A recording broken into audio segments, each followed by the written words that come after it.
1 this week and a little bit next week. We're talking about the importance of praying the Colossians 1 prayer for yourself every single day, sharing what it means and the benefits to your life. Colossians chapter 1 verse 9, Paul says, "For this reason we also, since the day we heard it, do not cease to pray for you and to ask that you may be filled with the knowledge of his will and all wisdom and spiritual understanding, that you may walk worthy." We talked about that for the last 2 days.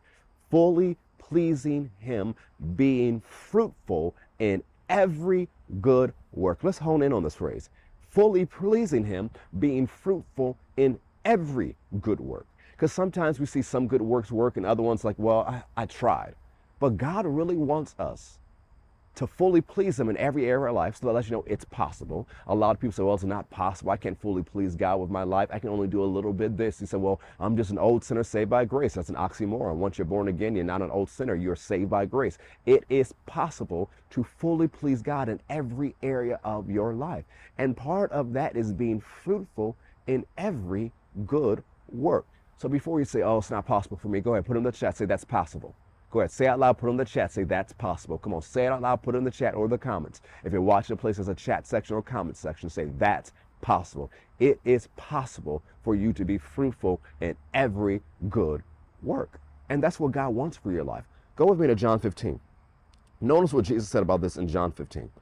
Because God wants you to be fruitful.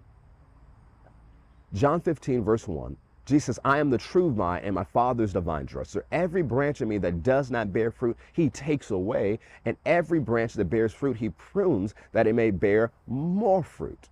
Now, the thing is, when it says takes away, it's like, oh, that's kind of harsh. This phrase takes away in the Greek, it's a farming term where it would take it up and lift it closer to the sun so it can receive more nutrients and pair it with a fruitful branch. So it will copy and produce more.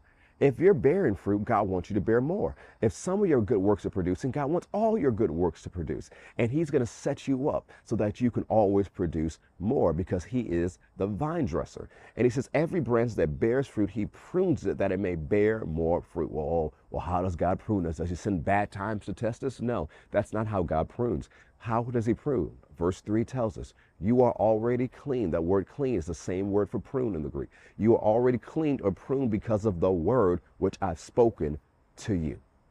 He prunes us by giving us more word. So he may send words or message across our path that steps on our toes, that corrects us. Why do you send it? So that we can produce more fruit, so we can be fruitful in every good work. Let's go to verse 4. I believe we're close here for today. Abide in me and I in you. As the branch cannot bear fruit of itself unless it abides the vine, neither can you unless you abide in me. I am the vine, you are the branches. He who abides in me and I in him bears much fruit, for without me you can do nothing.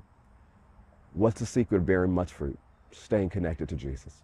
Remember, Proverbs tells us, acknowledge him and he'll direct you in all your ways. So yes, you're acknowledging him right now as you go in faith in the morning, go through the scriptures with me, praying with me, going over your daily faith confession affirmation. I know you have a prayer time. That's good. You should start your day like this. But throughout the day, talk to the Lord. Inquire of him. Acknowledge him. Or you say, well, what's the easy way to do it? Just say, God, thank you for being with me. Thank you for teaching me. Thank you for leading me. And when you run up to a situation, sir, do you have any wisdom for this that you would want me to follow? Is there any direction you have for me? Have a running conversation with him throughout the day, and you'll notice not only will you sense his presence more and more, but you'll become fruitful in every good work. Thanks for joining me today. I'll see you next time on Faith in the Morning. If you can do me a favor, follow me on social media and subscribe to us on Apple Podcasts and Spotify. Have a great day.